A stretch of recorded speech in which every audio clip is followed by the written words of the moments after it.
Hello students, हम phenol की benzene वलय की अभिक्रियाएं पढ़ रहे थे। 4 प्रकार की अभिक्रियाएं हमने पढ़ ली थी। आज पढ़ते हैं 5वीं अभिक्रिया फ्रिश पुनर्विन्यास। वैसे तो अब ये अभिक्रिया बेंजीन वलय की अभिक्रिया भी है और बेंजीन के फिनोलिक समूह की अभिक्रिया भी है। पहले फ्रिश पुनर्विन्यास में बेंजीन के फिनोलिक समूह अभिक्रिया में भाग लेता है और उसके बाद पुनर्विन्यास होता है तो फिनॉल की बेंजीन वलय इस अभिक्रिया में भाग लेती है। देखिए कैसे होता है। पहले क्या होगा कि फिनॉल की क्रिया एसिटिल क्लोराइड से करवाते हैं। फिनॉल की अभिक्रिया एसिटिल क्लोराइड से करवाते हैं तो क्या होगा, यहाँ से Cl निकलेगा और फिनॉल से निकलेगा H, तो HCl अणु बाहर निकल जाएगा और देखिए C6H5O से कौन आकर जुड़ जाएगा, COCH3। C6H5O से इसका COCH3 आकर जुड़ गया, इसे बोलते हैं फेनिल एसीटेट। यह अभिक्रिया हमने पहले पढ़ ली थी। फिनॉल के फिनोलिक समूह OH समूह की ये अभिक्रिया है। लेकिन इसके बाद क्या होता है, जब इस फेनिल एसीटेट को नाइट्रोबेंजीन में निर्जल AlCl3 की उपस्थिति में गर्म करते हैं तो एसिटिल समूह, ये वाला COCH3 जिसे CH3CO भी लिख देते हैं, एसिटिल समूह पुनर्विन्यासित होकर बेंजीन वलय के ऑर्थो या पैरा स्थिति पर चला जाता है। इसे ही फ्रिश पुनर्विन्यास कहते हैं। यानी कि फिनॉल ने एसिटिल क्लोराइड से अभिक्रिया करी तो क्या बना, फेनिल एसीटेट बना।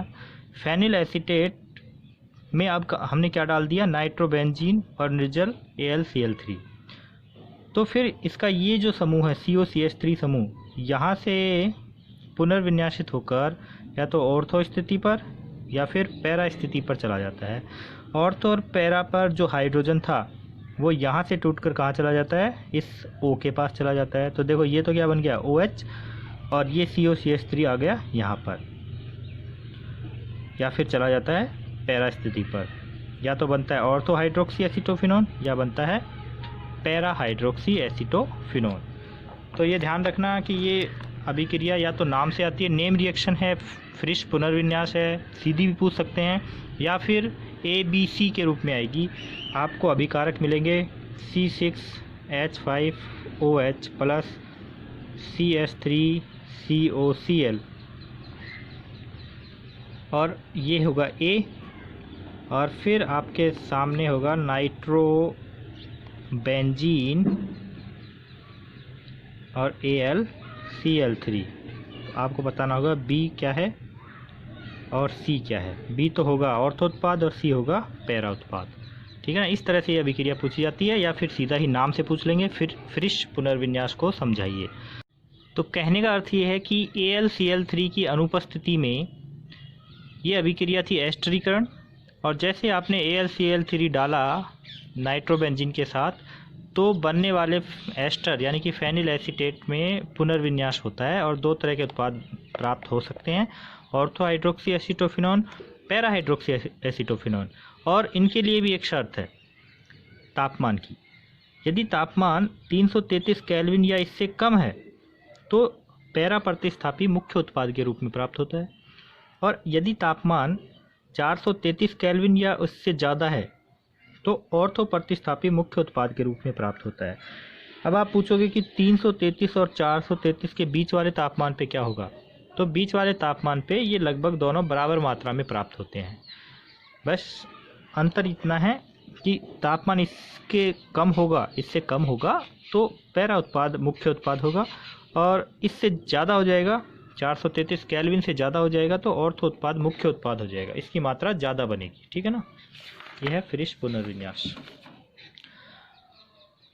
अगली बेंजीन वलय की अभिक्रिया है फार्मिलीकरण।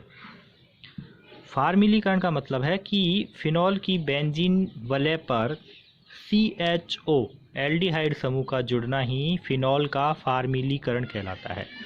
फिनॉल की बेंजीन वलय पर फार्मिल समूह का प्रतिस्थापन होना ही फार्मिलीकरण कहलाता है। और फिनॉल के फार्मिलीकरण की 3 विधियां हैं, ये ध्यान रखना। फिनॉल के फार्मिलीकरण की 3 विधियां हैं, मतलब फिनॉल कि बेंजीन वलय पर CHO समूह जोड़ने की 3 विधियां हैं या 3 अभिक्रियाएं हैं। एक तो है गाटरमान अभिक्रिया, दूसरी है राइमर टीमान अभिक्रिया और तीसरी है डफ अभिक्रिया। तीनों ही नाम अभिक्रियाएं हैं, नेम रिएक्शंस हैं, तीनों ही इम्पोर्टेंट भी हैं। एग्जाम में इन तीनों में से एक ना एक क्वेश्चन जरूर बन जाता है। गाटरमान अभिक्रिया देखते हैं। फिनॉल की अभिक्रिया जिंक क्लोराइड की उपस्थिति में HCl हाइड्रोजन क्लोराइड और हाइड्रोजन साइनाइड के मिश्रण से करवाकर जो मध्यवर्ती उत्पाद प्राप्त होता है, जो कि एल्डिमिन मध्यवर्ती के नाम से जानते हैं, उसका जल अपघटन करवाने पर फिनॉल का फार्मिलीकरण हो जाता है तथा जो उत्पाद प्राप्त होगा उसका क्या नाम है, पैरा हाइड्रोक्सी बेंजल्डिहाइड प्राप्त होता है। तो यहाँ देखिए 2 अभिक्रिया होती हैं, 2 पदों में ये अभिक्रिया पूरी होती है। पहली पद में तो क्या होता है कि जो हमने मिश्रण लिया था HCl और HCN का, वो जिंक क्लोराइड की उपस्थिति में एक एल्डिमिन बनाता है और ये जो उत्पाद प्राप्त हुआ ये फिनॉल के साथ अभिक्रिया करेगा। फिनॉल के साथ अभिक्रिया करके एक मध्यवर्ती एल्डिमिन बनेगी और इस मध्यवर्ती एल्डिमिन का जल अपघटन कर देंगे तो हमें क्या प्राप्त होगा, पैरा हाइड्रोक्सी बेंजल्डिहाइड प्राप्त होता है। तो देखो HCN किस तरह से होता है, इस तरह से HCN की संरचना होती है। कार्बन और नाइट्रोजन के बीच में त्रिबंध पाया जाता है। जब HCl इसके साथ अभिक्रिया करता है तो इसका एक बंध टूटता है। कार्बन और नाइट्रोजन के बीच में 3 बंध होते हैं, उनमें से एक बंध के दोनों इलेक्ट्रॉन नाइट्रोजन के ऊपर चले जाते हैं। तो क्या होगा, नाइट्रोजन पे ऋण आवेश आ जाता है, कार्बन पे धनावेश आ जाता है। इसका ये बंध टूटेगा तो क्लोरीन पे ऋण आवेश आता है, हाइड्रोजन पे धनावेश आता है। तो देखो किस तरह से आपस में जुड़ेंगे। नाइट्रोजन से कौन जुड़ जाएगा, इसका हाइड्रोजन, और इस कार्बन से ये धनावेशित कार्बन है तो इसका ऋणावेशित भाग जुड़ेगा। तो देखो क्या हुआ, ये Cl तो जुड़ गया इस कार्बन से जिसके पास पहले से एक हाइड्रोजन है, और इनके बीच में अब 2 ही बंध रह गए हैं, कार्बन और नाइट्रोजन के बीच में, और इस नाइट्रोजन से इस HCl का हाइड्रोजन जुड़ गया है। ठीक है ना, इसका निर्माण हुआ और ये अब जाता है किसके पास, फिनॉल के पास। ये है फिनॉल। तो ये जो OH समूह है ये ऑर्थो या पैरा निर्देशी है, तो ये आने वाले समूह को या तो ऑर्थो पे जुड़ने के लिए कहेगा या फिर पैरा पे। तो ये बड़ा समूह होने के कारण ऑर्थो पे जब जाता है तो इसके साथ प्रतिकर्षण करता है, तो ये कहता है कि भाई तू पैरा पे चला जा। ऑर्थो पे ये इसके साथ प्रतिकर्षण करता है, बड़ा समूह है, त्रिविम बाधा उत्पन्न होती है जिसे बोलते हैं। तो ये पैरा पर जाता है, यहाँ खुली जगह है, इलेक्ट्रॉन घनत्व भी ज़्यादा है। तो क्या होगा, यहाँ का जो हाइड्रोजन है वो इसके Cl के साथ चला जाता है। तो देखो यहाँ से HCl निकलेगा तो ये कार्बन इस कार्बन के साथ जुड़ जाता है।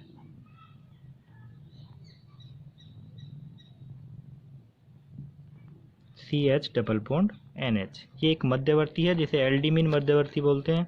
इसका क्या कर देंगे, जल अपघटन। एक चीज़ ध्यान में रखना कि कार्बन और नाइट्रोजन के बीच जब द्विबंध होता है और उसका जल अपघटन करते हैं तो वो हमेशा इस तरह से दर्शाना होता है। ध्यान में रखने वाली बात है कि ऑक्सीजन को कार्बन की तरफ करिए, दोनों हाइड्रोजन को नाइट्रोजन की तरफ करिए और जल अपघटन कर दीजिए। इस तरफ एक कट लगाएंगे तो इस तरफ एक उत्पाद प्राप्त हो गया और एक उत्पाद इस तरफ प्राप्त हुआ। तो देखो क्या बना, बाकी सब जैसा था वैसा ही लिखेंगे। और इस तरफ क्या बना, CHO। ये है मुख्य उत्पाद और सह उत्पाद के रूप में क्या प्राप्त हुआ, NH3। NH3 को यहाँ दिखाते नहीं है। तो मुख्य उत्पाद क्या बना, पैरा हाइड्रोक्सी बेंजल्डिहाइड। तो ये तो थी गाटरमान अभिक्रिया। इसके बाद है राइमर टीमान अभिक्रिया। ये तो आपकी पढ़ी हुई अभिक्रिया है, बार बार पढ़ ली है आपने, अच्छे से इसकी तैयारी करी थी। क्लोरोफॉर्म के रासायनिक गुणों में बेंजीन, फिनॉल, क्लोरोफॉर्म और पोटेशियम हाइड्रोक्साइड के 3 अणु हम लेते हैं तो सैलिसैल्डिहाइड का निर्माण होता है। जितने Cl होंगे उतने ही KOH हम काम में लेते हैं। ठीक है, और सैलिसैल्डिहाइड का मतलब है कि OH के ऑर्थो स्थिति पर जब CHO समूह होगा तो बनने वाला उत्पाद का साधारण नाम सैलिसैल्डिहाइड कहलाता है। देखो CHO समूह यहाँ भी जुड़ा था, लेकिन ये OH की पैरा स्थिति पर जुड़ा था, इसीलिए इसका नाम हमने क्या रखा, पैरा। इसकी पैरा स्थिति पर OH को हमने प्रतिस्थापी माना नामकरण करते समय, इसे बोल दिया पैरा हाइड्रोक्सी, और ये हो गया बेंजल्डिहाइड। क्योंकि इन दोनों में से CHO मुख्य क्रियात्मक समूह है, इसीलिए जो मुख्य नाम है वो CHO के साथ लिया गया है बेंजल्डिहाइड, और इसको मान लिया है क्या, प्रतिस्थापी। लेकिन यहाँ ये एक रूढ़ नाम है सैलिसैल्डिहाइड। ये कब प्राप्त होता है, जब CHO समूह OH की ऑर्थो स्थिति पर आता है। ठीक है, तो राइमर टीमान अभिक्रिया मुख्य अभिक्रिया है। इसके बाद है डफ अभिक्रिया। फिनॉल की अभिक्रिया ग्लिसरॉल की उपस्थिति में हेक्सामेथिलीन टेट्राएमीन तथा बोरिक अम्ल के साथ करवाने पर सैलिसैल्डिहाइड बनता है। सैलिसैल्डिहाइड का तो आपको पता है, मैंने बताया अभी। इसमें एक नया नाम आया है, बोरिक अम्ल को आप 11वीं क्लास में भी कई बार सुनते हो, H3BO3 या BOH की होल ट्राइस। यहाँ एक नया नाम है हेक्सामेथिलीन टेट्राएमीन। कई बार इस नाम को हम भूल जाते हैं, लेकिन ये इतना मुश्किल नाम भी नहीं है जो याद ही ना रहे। आपको नामकरण पढ़ाया था तब एक चीज़ बताई थी मैंने कि ये CH2 है, इसको बोलते हैं मैथिलीन। CH2 इसको क्या बोलते हैं, मैथिलीन बोलते हैं। और ये जब कितनी मात्रा में है, 6, तो इसे बोल देंगे हेक्सामेथिलीन। और नाइट्रोजन कितने हैं, 4, तो टेट्राएमीन। ये इसकी सूत्र को याद रखने का तरीका है। वैसे इसका एक साधारण नाम भी है यूरोट्रोपिन। इसकी संरचना इस तरह से होती है कुछ। यूरोट्रोपिन एक औषधि है, सॉरी यहाँ पर क्या होता है, देखो संरचना इस तरह से होती है, 4 नाइट्रोजन और चारों ही नाइट्रोजन एक दूसरे से CH2 से जुड़े रहते हैं। ध्यान रखना, संरचना की आपको ज़रूरत नहीं होगी कहीं भी, ना ही आपसे पूछी जाएगी, आपकी जानकारी के लिए बता रहा हूँ। और ये आमने सामने नाइट्रोजन भी एक दूसरे से CH2 से जुड़े रहते हैं। ठीक है, त्रिविमीय संरचना होती है। तो यह है हेक्सामेथिलीन टेट्राएमीन की संरचना, बड़ी संरचना होती है। इसीलिए इस अभिक्रिया की क्रियाविधि हमें नहीं पढ़नी होती है, सिर्फ ये ध्यान में रखना है कि मध्यवर्ती उत्पाद क्या बना, और उस मध्यवर्ती उत्पाद का जल अपघटन करवा के हमने मुख्य उत्पाद प्राप्त किया। हेक्सामेथिलीन टेट्राएमीन का साधारण नाम यूरोट्रोपिन है। मूत्र रोग में ये औषधि काम में आती है, उसका उपयोग हम करते हैं डफ अभिक्रिया में फिनॉल के फॉर्मिलीकरण के लिए। तो देखिए, फिनॉल, हेक्सामेथिलीन टेट्राएमीन, बोरिक अम्ल जब आपस में अभिक्रिया करते हैं तो एक एल्डिमिन मध्यवर्ती बनता है। गाटरमान अभिक्रिया में भी एक एल्डिमिन मध्यवर्ती बना था। इन दोनों में देखिए अंतर क्या है, यहाँ नाइट्रोजन के साथ हाइड्रोजन है और यहाँ नाइट्रोजन के साथ CH3 समूह है, इसीलिए ये याद रह जाएगा। गाटरमान अभिक्रिया में बीच में बनने वाला मध्यवर्ती अगर आपको ध्यान में है तो आप उसी के साथ डफ अभिक्रिया को जोड़ने की कोशिश कीजिए कि डफ अभिक्रिया में भी ऐसा ही मध्यवर्ती बनता है, बस उसमें क्या होता है, नाइट्रोजन के साथ CH3 समूह होता है। वरना यहाँ इनको देखकर ये यहाँ अंदाज़ा लगाना मुश्किल हो जाएगा। यहाँ अंदाज़ा नहीं लगा पाते कि मध्यवर्ती ये कैसे बना। यहाँ तो अंदाज़ा हो जाता है कि इन दोनों ने अभिक्रिया करवाई तो ये बना, इसका Cl इसके H को निकाल लेता है और ये जाके जुड़ गया। तो यहाँ तो इससे ये अभिक्रिया करके ये बनाता है, इसका अंदाज़ा हो जाता है। लेकिन ये आपस में अभिक्रिया करके इन्होंने ये कैसे बनाया, इसकी जो क्रियाविधि है वो बहुत ही लंबी होती है। यहाँ हम क्रियाविधि पढ़ते नहीं है और ना ही आपको समझ में आएगी। समझा भी देंगे तो वो आपके काम की नहीं है, जिससे टाइम ही ख़राब होना है। बस आपको ये ध्यान में रखनी है और इन दोनों अभिक्रियाओं को आपस में जोड़ कर देखो। गाटरमान अभिक्रिया में जो एल्डिमिन मध्यवर्ती बना उसमें और डफ अभिक्रिया में जो एल्डिमिन मध्यवर्ती बना उसमें 2 अंतर हैं। एक तो ये कि इसके नाइट्रोजन के साथ CH3, H की जगह CH3 समूह जुड़ा हुआ है और ये समूह पैरा की जगह ऑर्थो स्थिति पर जुड़ा है, पैरा के स्थान पर ऑर्थो स्थान पर जुड़ा हुआ है, ठीक है। और फिर जल अपघटन करवा देंगे। जल अपघटन का तरीका वही है, कार्बन की तरफ O को रखो और नाइट्रोजन की तरफ दोनों हाइड्रोजन को रखो, एक कट लगाओ। इस तरफ क्या बचा CHO और इस तरफ क्या बचा CH3, ये क्या बन गया NH2, एमीन क्या बना, सह उत्पाद प्राप्त हुआ। सह उत्पाद को हम यहाँ लिखते नहीं है, तो मुख्य उत्पाद क्या है, सैलिसैल्डिहाइड प्राप्त होता है। यह है डफ अभिक्रिया। इसके बाद है कार्बोक्सिलीकरण। जैसे कि पिछली अभिक्रिया थी फार्मिलीकरण, तो उसमें फार्मिल समूह, CHO समूह को फार्मिल समूह भी बोलते हैं, एल्डिहाइड समूह भी बोलते हैं। फार्मिल समूह ज़्यादा प्रचलित नाम है, इसलिए अभिक्रिया का नाम क्या था, फार्मिलीकरण। यहाँ तो नाम से ही पता चल रहा है कि कार्बोक्सिलिक समूह बेंजीन वलय के साथ जोड़ना है फिनॉल की। तो ऐसी अभिक्रिया जिनमें फिनॉल की बेंजीन वलय से COOH समूह जुड़ जाता है, कार्बोक्सिलीकरण अभिक्रिया कहलाती है। ये भी दो तरह की होती हैं। फिनॉल की बेंजीन वलय पर COOH समूह का समावेश यानी कि जोड़ना फिनॉल का कार्बोक्सिलीकरण कहलाता है। फिनॉल के कार्बोक्सिलीकरण की निम्न दो विधियां हैं। एक तो है राइमर-टीमान अभिक्रिया।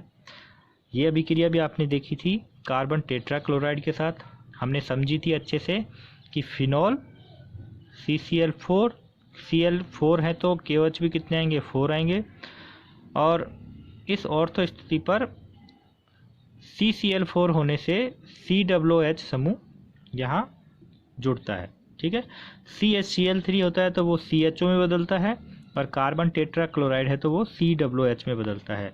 इसे बोलते हैं सैलिसिलिक अम्ल। CHO होता तो सैलिसैल्डिहाइड, COOH है तो सैलिसिलिक अम्ल कहलाता है। दूसरी है कार्बोक्सिलीकरण की अभिक्रिया कॉल्बे अभिक्रिया या कॉल्बे स्मिट अभिक्रिया। विवाद हुआ, स्मिट ने भी इस अभिक्रिया पर अपना अधिकार प्रस्तुत किया, तो उसके नाम को भी इसमें कई बार ऐड कर दिया जाता है, कॉल्बे स्मिट अभिक्रिया। लेकिन कॉल्बे अभिक्रिया के नाम से भी ये पूछी जा सकती है। दोनों ही नाम याद रखने हैं आपको, कॉल्बे अभिक्रिया या कॉल्बे स्मिट अभिक्रिया, ठीक है। फिनॉल की अभिक्रिया सोडियम हाइड्रोक्साइड से कराकर उच्च ताप और दाब पर CO2 के साथ गर्म करने पर सोडियम सैलिसिलेट बनता है, और सोडियम सैलिसिलेट का अम्लीकरण करने पर सैलिसिलिक अम्ल प्राप्त होता है। तो ये तो देखो क्या हुआ, A आपको मिलेगा फिनॉल सोडियम हाइड्रोक्साइड, आप समझ जाओगे कि H की जगह Na जोड़ना है हमें, ये तो A तो बना दोगे।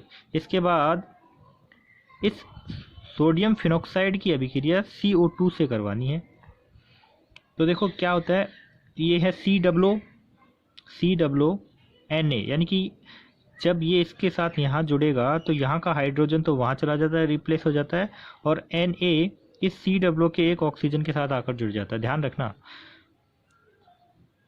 यहाँ का जो हाइड्रोजन है वो तो O के पास चला गया, और ये Na इस COO के एक ऑक्सीजन के साथ आकर जुड़ गया, और ये क्या बन गया, COONA। तो ये है सोडियम सैलिसिलेट। इसमें थोड़ा सा अम्ल डाल देंगे तो अम्लीकरण हो जाएगा। जैसे HCl अम्ल डाल दिया तो HCl अम्ल ने NaCl बनाया, H इस Na के स्थान पर जाकर जुड़ गया, ये बन गया COOH। इसे बोलते हैं सैलिसिलिक अम्ल। तो ये थी कार्बोक्सिलीकरण। बेंजीन वलय की अंतिम अभिक्रिया है हाइड्रोजनीकरण, यानी कि एक तरह से फिनॉल का अपचयन ही है, या फिनॉल की बेंजीन वलय का अपचयन है, जिसमें हाइड्रोजन के परमाणु हम प्रवेश करवा रहे हैं। किसकी उपस्थिति में, निकिल और पैलेडियम की उपस्थिति में फिनॉल में हाइड्रोजन गैस प्रवाहित करेंगे तो फिनॉल की बेंजीन वलय के तीनों द्विबंध टूट जाएंगे और प्रत्येक कार्बन को एक एक हाइड्रोजन मिल जाएगा। कितना हाइड्रोजन है, 3 दूनी 6 हाइड्रोजन परमाणु है, सबको एक एक हाइड्रोजन मिल जाता है और द्विबंध क्या हो जाता है, गायब हो जाता है। यानी कि जो बेंजीन की आँख आपको यहाँ दिख रही है वो यहाँ मत बना देना। यही सबसे बड़ी गलती करते हैं कि बेंजीन की जो आँख है यहाँ भी बना देते हैं। वो गलती से हो जाता है, पता तो होता है कि हमें यहाँ नहीं बनानी, लेकिन फिर भी आप ये ध्यान रखा करो, इसका अणु सूत्र हमेशा, मैंने इसीलिए लिखा है आगे, ये हमेशा ध्यान में रखा करो। जब भी इस अभिक्रिया को पढ़ो तो आप ऐसे ही पढ़ो कि C6H5OH किस में बदल जाता है, C6H11OH में। तो ये अच्छे से ध्यान में रहेगा। संरचना में कई बार गड़बड़ हो जाती है, हम उसी फ्लो में लिख देते हैं और इसमें चलते चलते एग्ज़ाम में जल्दबाजी के चक्कर में इसमें भी गोला बना के आ जाते हैं। तो फिर अंतर ही क्या रहा, फिनॉल यहाँ लिया और यहाँ भी फिनॉल ही बना दिया और नीचे लिख रहे हो साइक्लोहेक्सिनॉल, तो गलत है फिर। ठीक है, अगले वीडियो में हम फिनॉल के बचे हुए टॉपिक पढ़ेंगे।